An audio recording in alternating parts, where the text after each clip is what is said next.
My name is Arlo Pierce. I'm 82 years old, and I live alone in a faded single-story house on the south edge of St. Louis, Missouri. The neighborhood has changed since my wife Marlene passed away. More unfamiliar cars on the street, more strangers walking their dogs with earbuds in, not one of them ever offering a nod or a greeting. It used to be quiet here, but now there's noise at night. Cars blaring music, kids on scooters darting across my lawn, and sometimes I lie in bed and wonder whether the world has moved on without me. My wife used to call our home our little island, and since her death 5 years ago, I've come to understand just how right she was. We were an island, the two of us, apart from the rushing tide of time. But when she left, the sea came in, and now it's just me, surrounded by memories and silence. My days follow the same careful pattern. I wake up to the sound of the kitchen clock ticking, make coffee slowly, one scoop too strong since I never quite mastered Marlene's gentle touch, then sit by the window and watch the early joggers pass. Breakfast is always the same: toast, an egg if I feel ambitious, and orange juice that tastes more bitter than it used to. I read the paper, front to back, even though most of the headlines depress me, and I always clip the crossword which I start, but rarely finish. My body's not what it used to be. The hip never fully healed after the fall I had 2 winters ago, when I slipped on the icy driveway while trying to retrieve the trash bin. That incident landed me in the hospital for 6 days, and physical therapy for 8 weeks. Since then, I've used a cane, though I hate the thing. My vision has also deteriorated. Macular degeneration, the doctor says. And I now need special lenses to read anything small. I don't drive anymore, not since I accidentally bumped the mailbox, pulling out of the driveway 2 summers back. My daughter, Elise, insisted it was time to hand over the keys. She said it gently, but I could feel the firm edge in her voice. She worries, I know, but we've grown distant over the years. I think she sees me more as a responsibility now than as her father. My only regular visitor is my grandson, Jake. 19, lanky, always half distracted by whatever is happening on his phone. He comes over maybe twice a month, often on weekends, and stays just long enough to eat the sandwich I make him and ask if I have any spare cash. I always give him a 20, sometimes a 50 if he looks particularly tired, or if he mentions something about gas prices or school expenses. Not that he's in school anymore. He dropped out of community college after 1 semester, said he wanted to build his own brand, whatever that means. He's a TikToker now, which, as far as I can tell, involves dancing in front of a camera and making faces at trending music. It seems ridiculous to me, but he has thousands of followers, and sometimes when he shows me one of his videos, I can't help but notice the likes and comments flying in like confetti. I remember when Jake was just a chubby-cheeked boy with a runny nose and a laugh like wind chimes. Marlene adored him. She would knit him little hats, and he'd throw them off with delight, giggling while she chased him around the yard. Back then, they used to come over for Sunday dinners. Elise, her husband Derek, and Jake. Those dinners stopped sometime after Marlene died. Elise said it was hard to come to the house with all the memories. I didn't argue. I never do. People grieve in their own ways, I suppose. But truthfully, I think they just didn't want to be reminded of the old man sitting alone in a house full of photographs. I try not to complain. I know many have it worse. I have a pension, the house is paid off, and my pantry is never empty. Still, there's a loneliness that seeps into the walls, into the rugs and the drapes, and even the ticking of that damn kitchen clock. Sometimes, in the evenings, I pour myself a glass of whiskey, not doctor-approved, but it helps the ache in my bones, and sit in the living room with the television playing softly in the background. Old westerns, mostly. I like the ones where the hero doesn't talk much, just does what needs to be done. Jake likes to mock my shows. He'll drop by, flop onto the couch, and say something like, "Gramps, Why do you always watch this cowboy crap? I laugh along, but it stings. He never asks me what I like about them. Never wants to hear about the time Marlene and I visited Santa Fe and watched the sun set over the Red Canyons. He's too busy filming, angling his phone toward his face, mouthing along to a song I've never heard. Last Sunday, he came over unexpectedly, said he wanted to make content and asked if I'd be willing to help. It's a trend, he explained, where old people do things and we add funny sound effects. I didn't understand half of it, but I agreed. I always agree. Maybe because I'm flattered he still wants to include me. Maybe because part of me believes that if I say yes enough times, he'll stay longer. I followed him out into the backyard, careful with my steps. He was already filming as I adjusted my cane and walked slowly toward the bench under the maple tree. He told me to walk a little faster, then suddenly shouted something I couldn't hear clearly. I turned my head, lost my balance, and slipped on a patch of uneven stone. It happened so fast, I went down hard on my side, the cane clattering away, pain shooting up from my ribs. I lay there stunned, the sky spinning above me. Jake rushed over, not to help, but to pick up his phone, which had fallen to the ground. He asked if I was okay, but his tone was distracted. I managed to sit up, breathless, humiliated. He handed me the cane and helped me back inside. That night, as I iced my hip and tried to sleep through the throbbing, I heard laughter, Jake's voice echoing from the guest room. He had stayed over, said he wanted to edit the video. I didn't think much of it at the time. I was just glad he was there. But something gnawed at me. The way he'd smiled when I fell, the way he kept rewinding the footage and chuckling under his breath. I told myself I was imagining things, that he was just a teenager, that I was lucky to have family at all. But deep down, I knew something had shifted. Not in Jake, but in me. For the first time, I felt not just old, but exposed.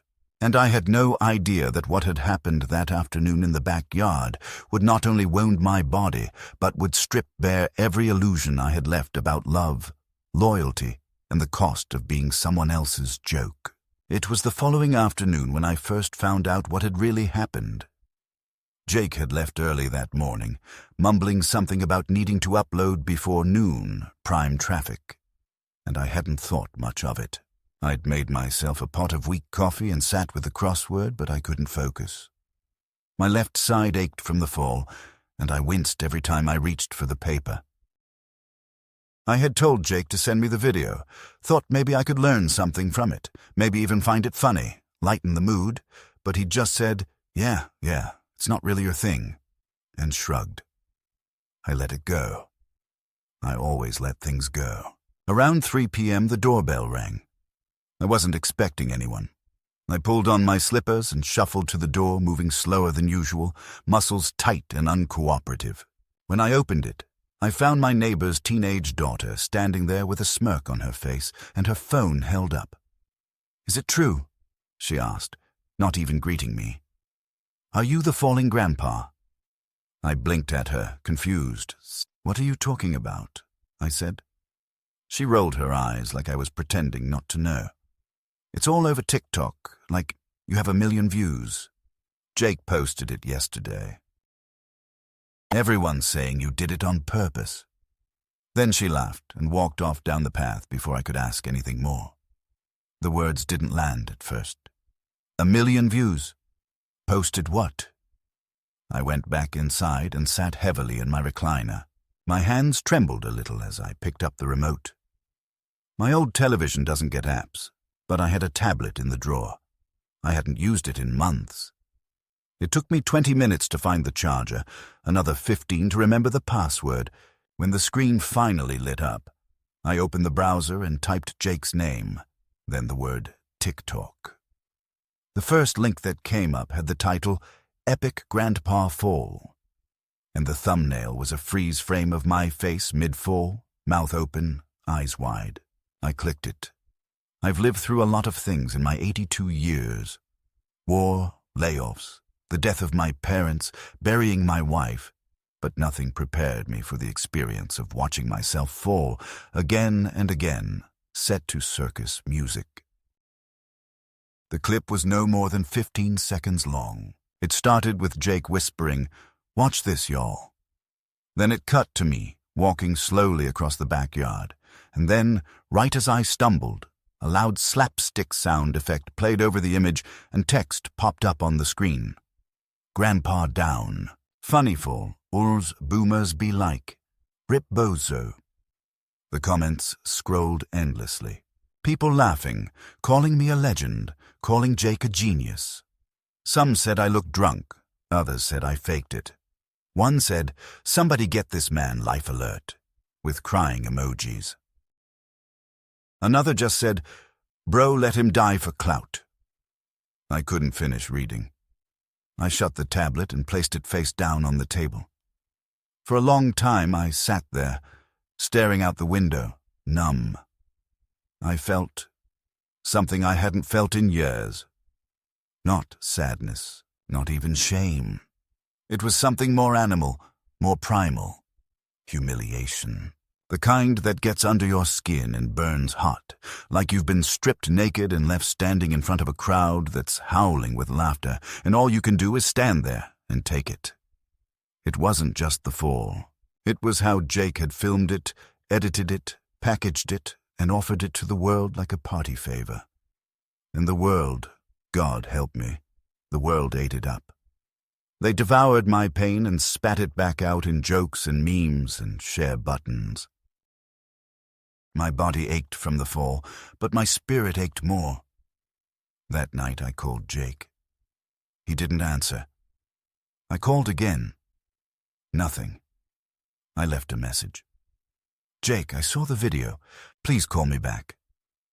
I tried to keep my voice steady, but I could hear the crack in it, that unmistakable tremor of someone trying not to break. No response. The next morning, I called Elise. She picked up on the second ring. "Hi, Dad," she said, her voice too bright, rehearsed. "Is everything okay?" I asked her if she'd seen Jake's video.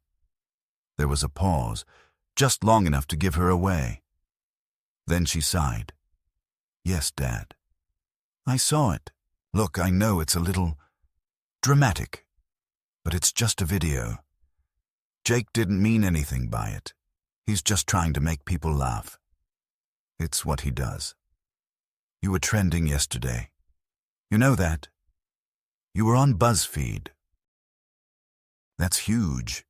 She said it like I'd won a medal. "Trending?" I repeated, stunned.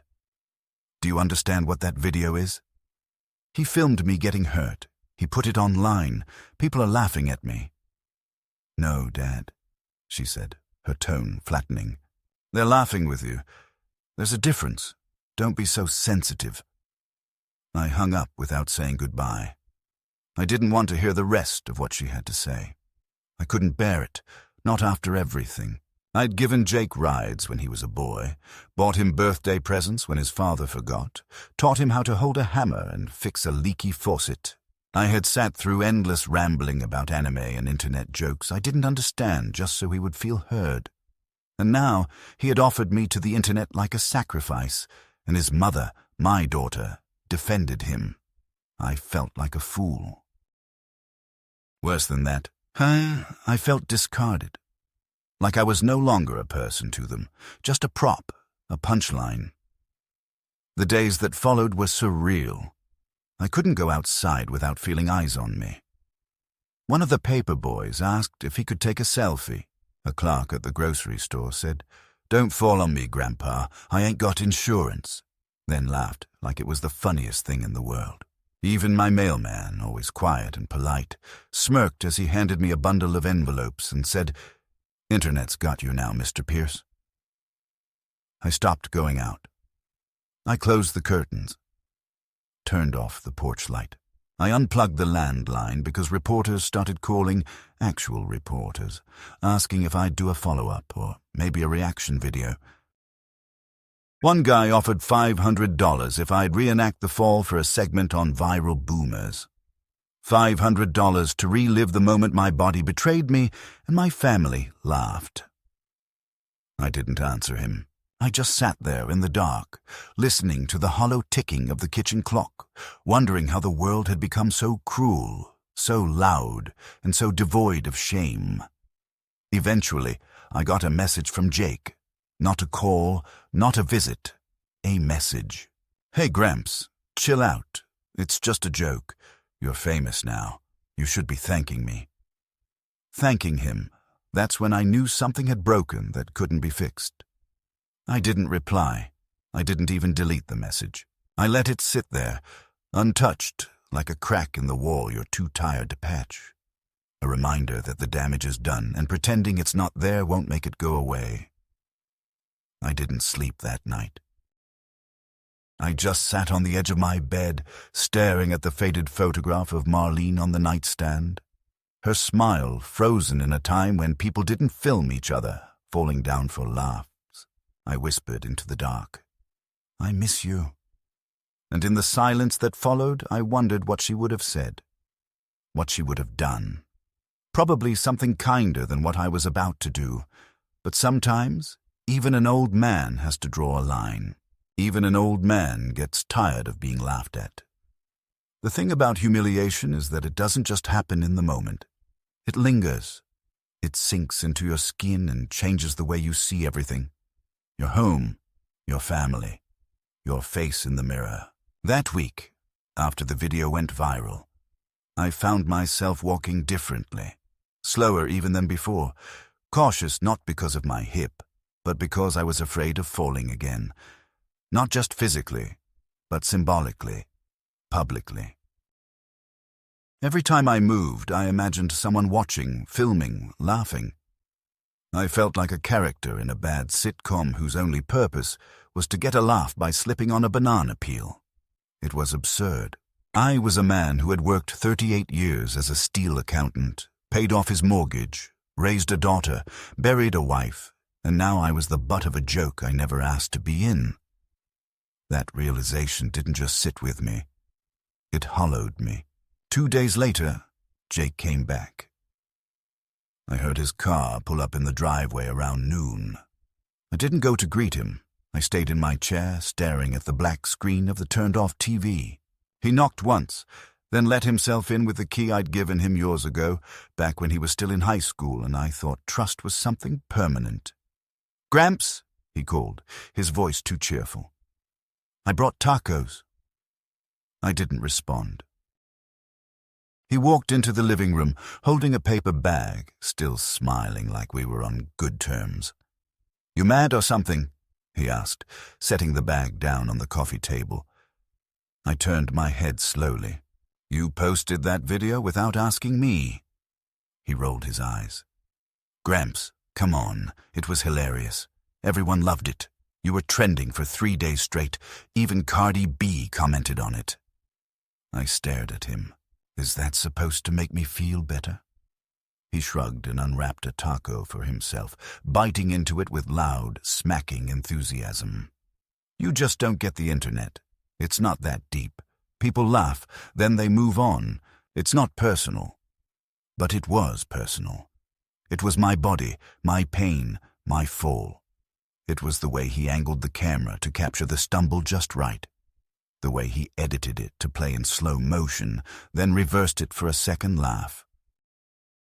It was the way he monetized it, put in ads, made shirts with my face on them. "Boomer Down," the shirt read. He hadn't told me about that, of course.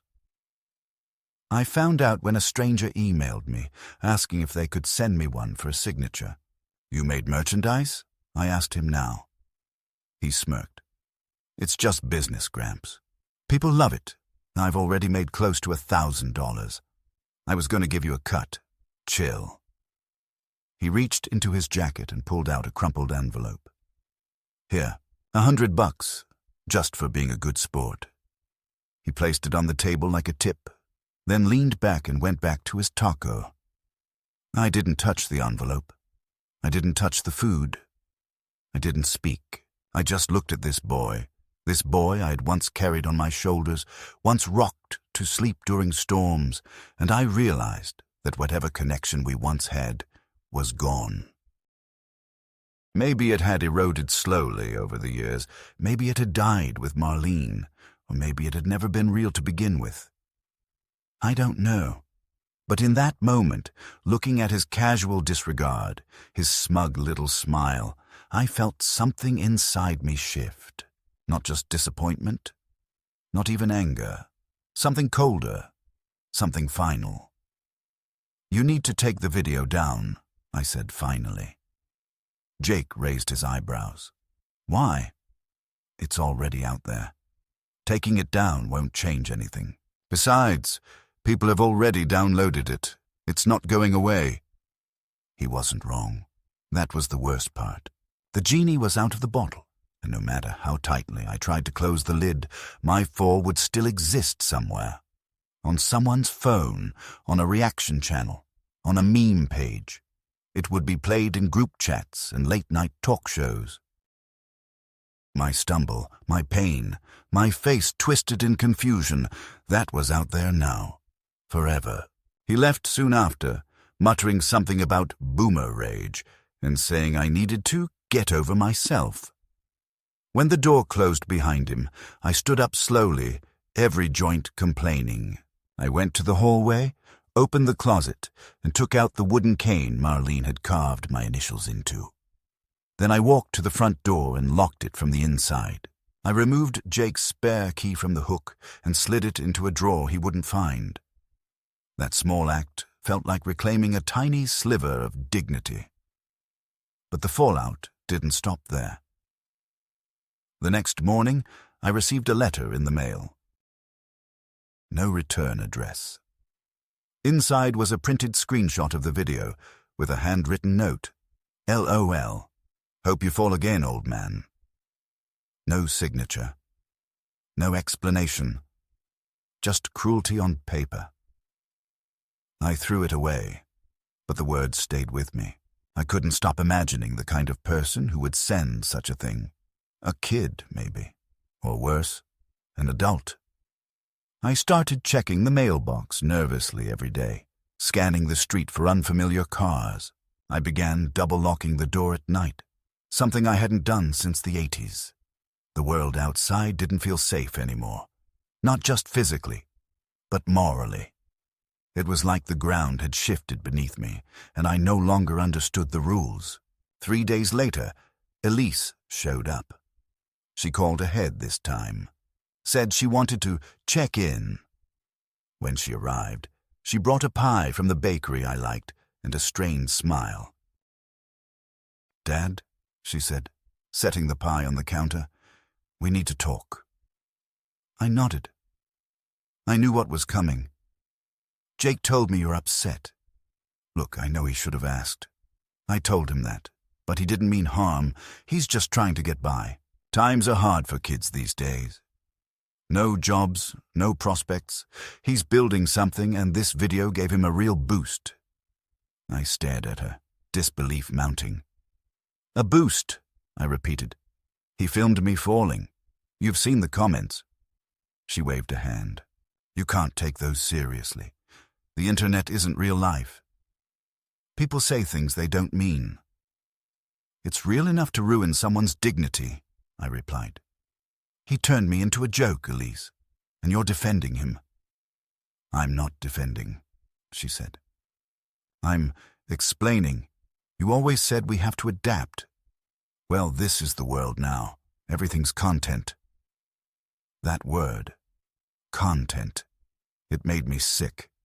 As if life was no longer about living, but about performing, curating, editing pain into punchlines. I shook my head slowly. "If this is the world," I said, "then maybe I don't belong in it anymore." Elise sighed and took a seat, placing her hand over mine. "Dad, don't say things like that. You know we love you." "Do you?" I asked quietly. "Because love doesn't look like this." She didn't have an answer. She stayed for an hour, tried to make small talk, asked about my blood pressure, reminded me to refill my prescriptions. But the warmth between us was gone. The air was cold, clinical. She left with another strained smile, promising to talk to Jake and make things right. But I knew she wouldn't. And even if she did, some things can't be unbroken.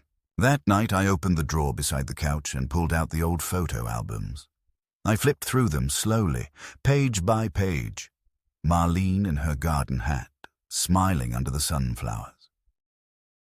Elise at 9, holding a birthday balloon bigger than her head.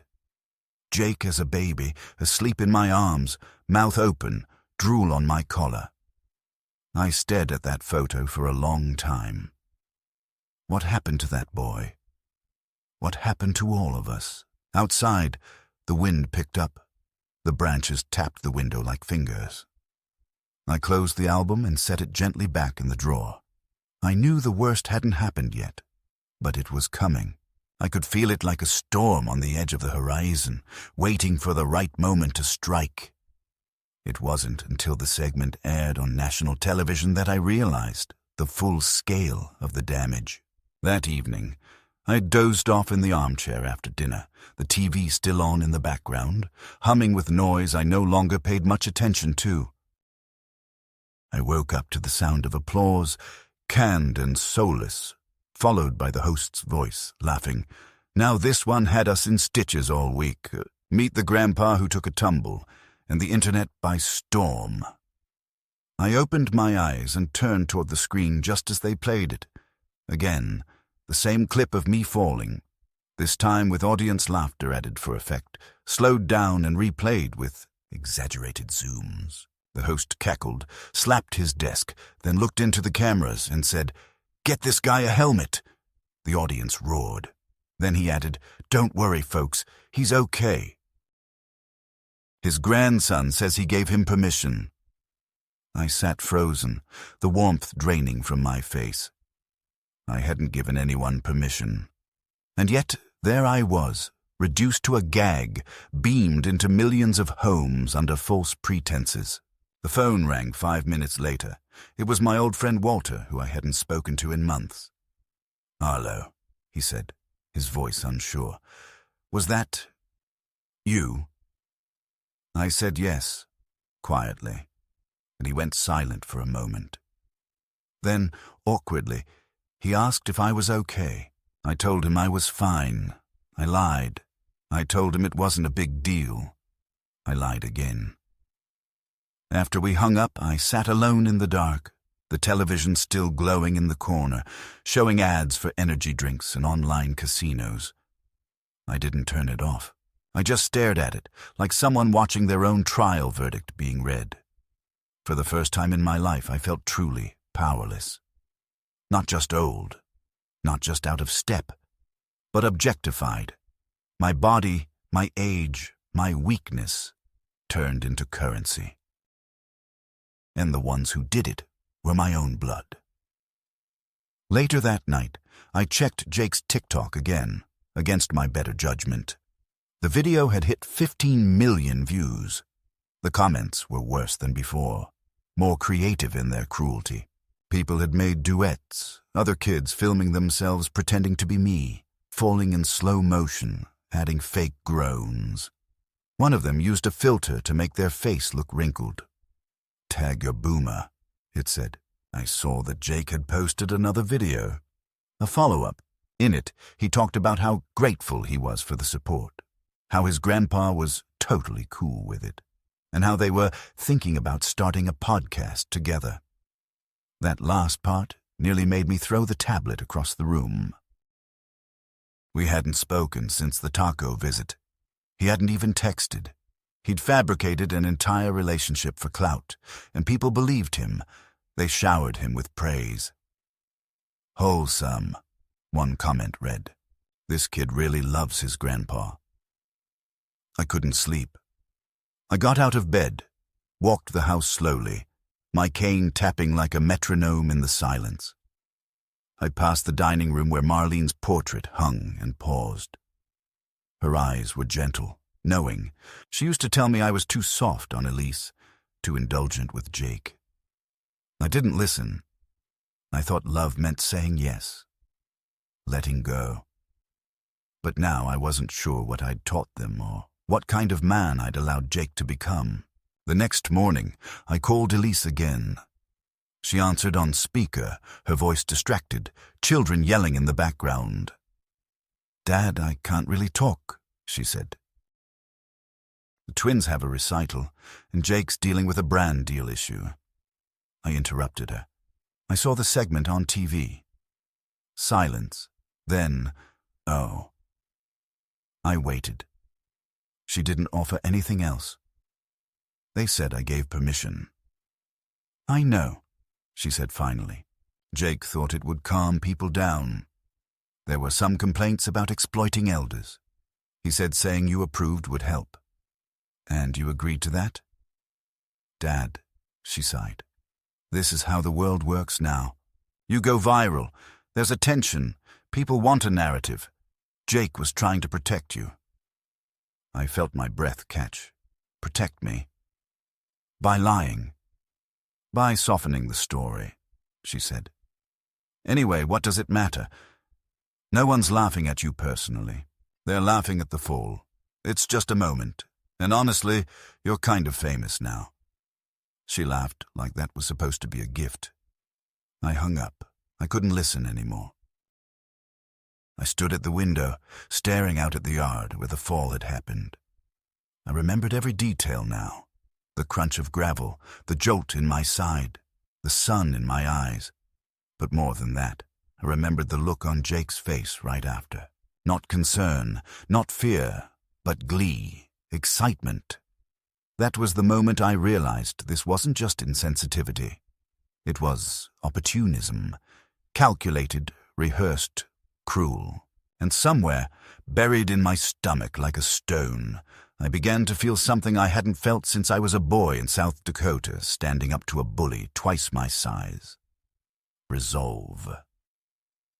3 days after the television segment aired, the letters started arriving. At first, they came one by one, sloppily addressed envelopes shoved through the mail slot with no return address.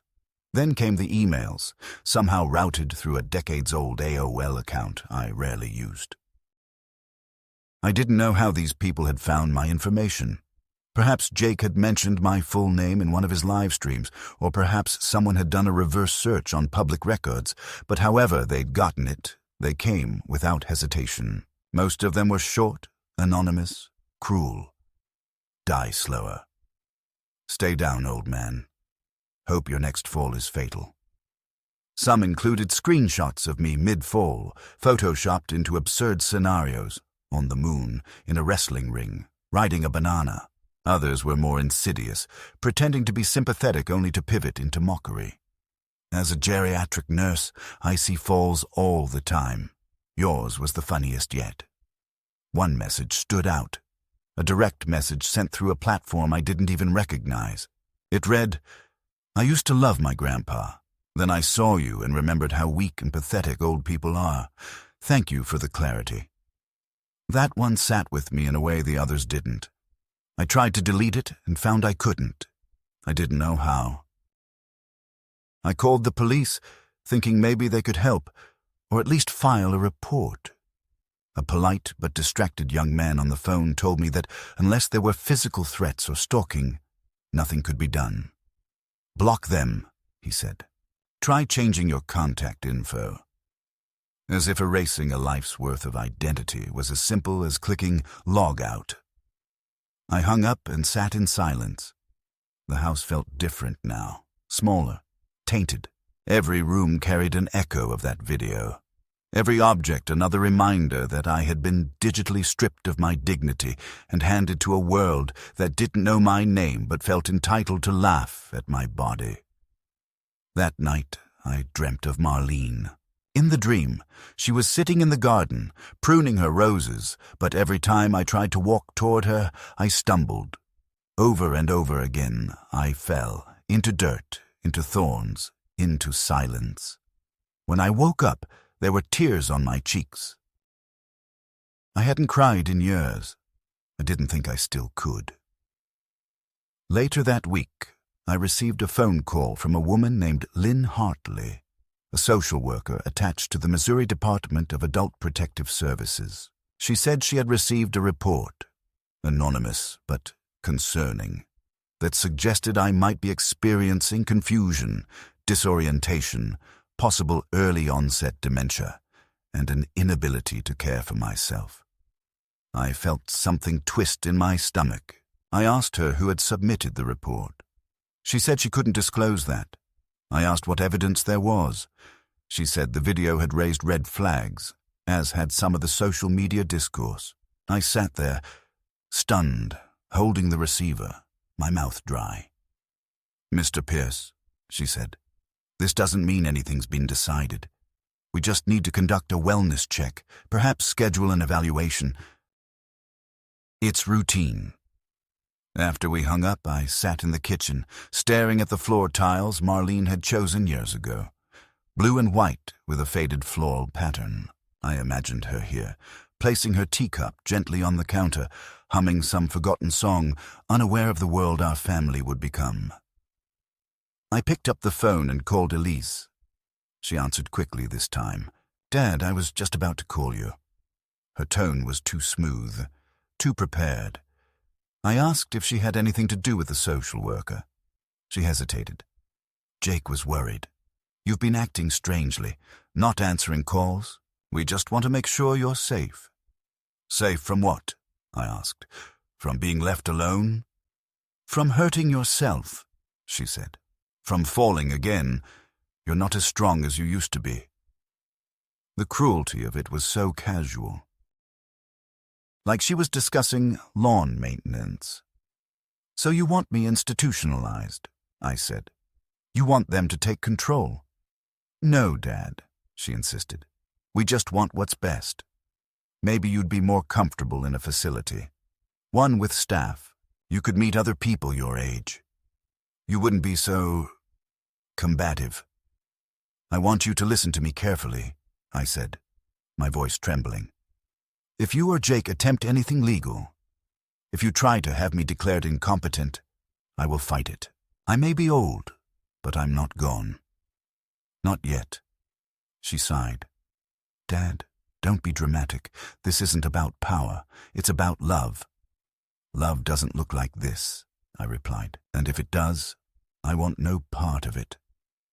I called my doctor the next day and scheduled a cognitive exam, just to be sure, just to have something on record. He ran the tests gently, without condescension, and afterward he looked me in the eye and said, "Arlo, your memory's better than mine. You're sharp, you're angry, and rightly so, but you are not impaired." I asked him to write it down, to notarize it. He did. A week later, I changed my phone number, deleted my old email, and shut down the landline. The silence was instant and shocking, like pulling the plug on a machine that had been buzzing for so long I'd forgotten it wasn't supposed to. I started going to the library again. I opened a new bank account at a credit union across town under a variation of my middle name. I spoke to a lawyer, one of Walter's old contacts, and asked what my rights were if my family attempted legal control. He was kind, efficient. "You'd be surprised how often this happens," he said. "Seniors being framed as unstable so someone can access their accounts. It's cruel, but common." He drew up documents. I signed them all. But the true betrayal came not from the letters or the calls, or even the welfare check. It came when I discovered, entirely by accident, that Jake had sold the rights to the video. I was reading an article online about digital ethics, just passing time, when a sidebar ad popped up for a streaming platform. "Watch the best viral moments of the year," it said. And there I was, again. My face frozen mid-fall, now plastered across a thumbnail like a branding iron. I clicked, heart pounding, and was taken to a platform I'd never heard of. The video played, ad-free, high definition, with added commentary. A smug young host laughed over my fall. "We call this one the Golden Grandpa," he said. 10 out of 10 would trip again. I scrolled down and found a note. Video licensed by creator Jake T. Pierce. Licensed. He had sold me, my body, my moment of pain, packaged it, profited from it. I called him. This time he answered. "Gramps," he said, like nothing had changed. "You sold the video," I said. There was a pause. Then, "Yeah. So?" "I needed the money. It's not like you were using it." Using it. He spoke of my suffering as if it were a tool, a shovel, a bus pass. "You lied to people. You said I gave permission." He laughed. "It's just content. No one cares. You don't get it." He was right. I didn't get it, and I didn't want to. "I want you to take it down, all of it." "Can't," he said. "It's licensed. It's out of my hands. You should just enjoy it. You're basically a celebrity now." There was nothing left to say. I hung up. That night I packed a bag. Just the essentials. My ID, my pension card, a few changes of clothes. The photo of Marlene from our 25th anniversary. I left the house just before dawn and drove my old Buick to a motel on the edge of town, paid in cash, checked in under a different name. That evening, I watched the sunset from a plastic chair outside the motel room, thinking, this is what it's come to. An old man, hiding from his own family, just to feel like a person again. But I wasn't running. Not really. I was planning. And when I returned, it wouldn't be as the joke they thought I was. It would be as the reckoning they never saw coming. I returned to my house 5 days later, just before dawn, when the sky was still gray and uncertain, the kind of quiet hour when even the birds hesitate to begin singing. The streets were empty, the neighborhood asleep, and I parked the car 2 blocks away so no one would notice I had returned.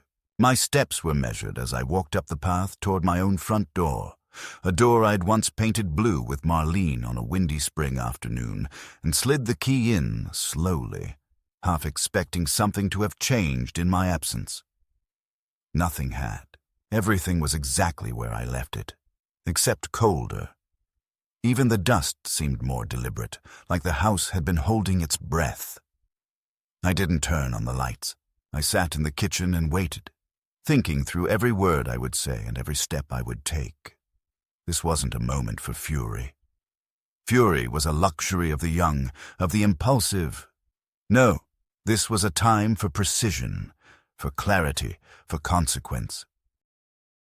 If my own family had turned my body into a transaction, then I would answer them not with a scream, but with a document. Not with tears, but with a signature.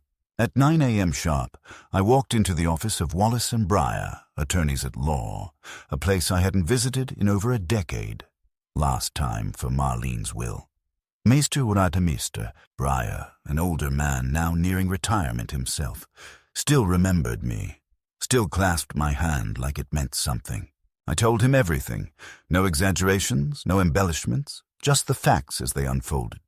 The video, the merchandising, the lies, the fabricated consent, the attempt to frame me as incompetent, the licensing deal Jake had signed without my knowledge.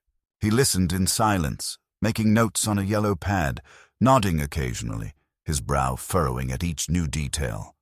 When I finished, he set down the pen, folded his hands, and said, "Mr. Pierce, this is a case of reputational harm, unauthorized commercial use of your likeness, and if we want to be thorough, elder abuse.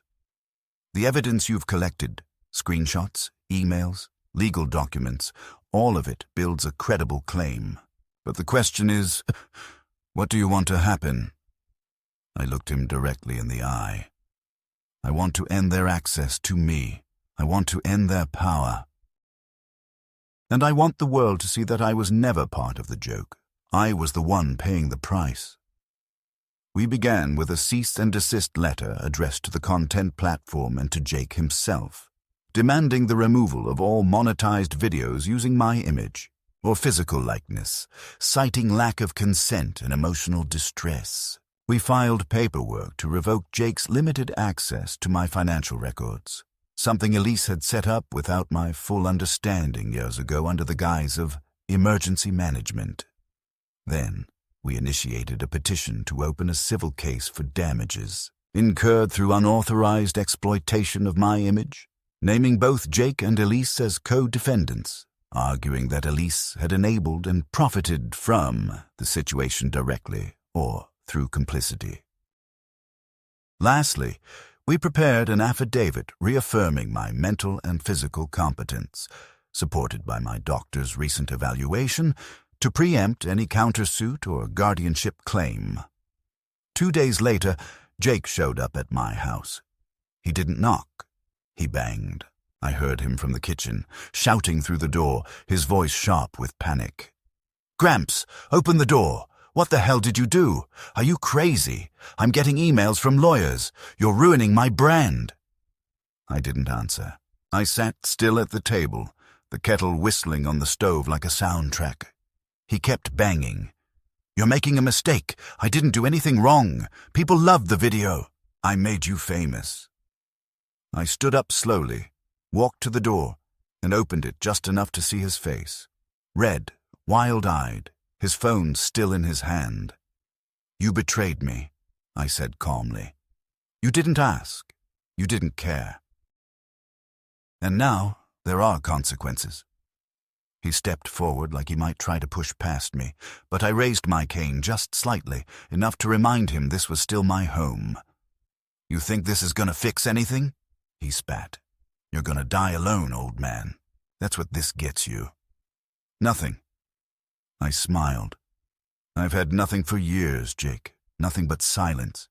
You gave me noise. Now I'm giving you silence back." Then I closed the door. That evening I received a call from Elise. Her voice was low, trembling. "Dad, I just got served." "You're suing us?" I answered without hesitation. "I am." She was silent for a long time. Then, "How could you do this to your own daughter?" I took a breath, steady. "You stopped being my daughter when you started covering for him. When you let them mock me, sell me, lie about me. Blood isn't loyalty, Elise. You taught me that." Her voice cracked. "I never wanted to hurt you." "I thought, sir, you thought I was weak," I said. "You thought you could use me without pushback. You were wrong."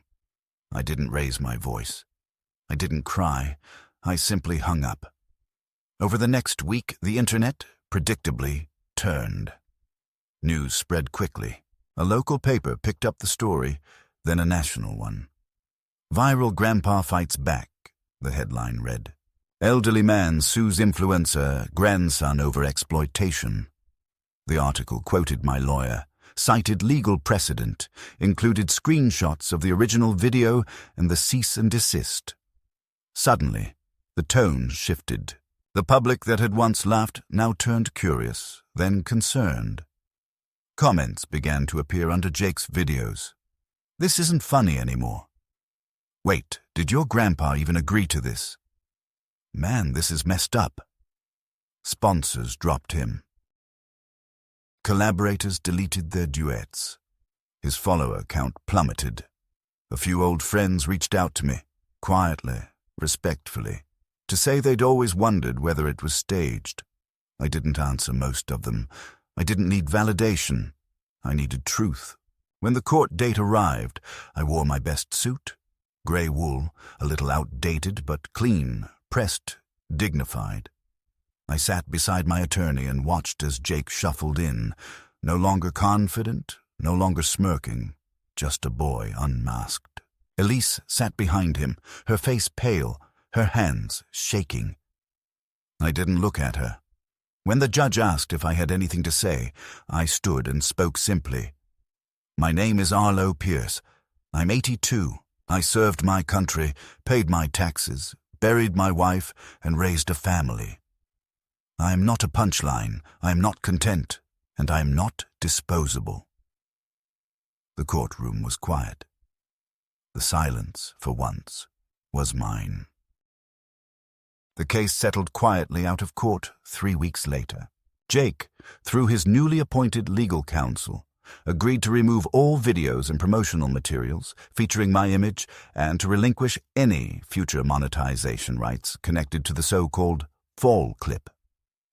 The platform itself issued a public apology on its site, citing a lapse in ethical oversight and confirming they would be overhauling their internal review process for viral content involving non-consenting individuals.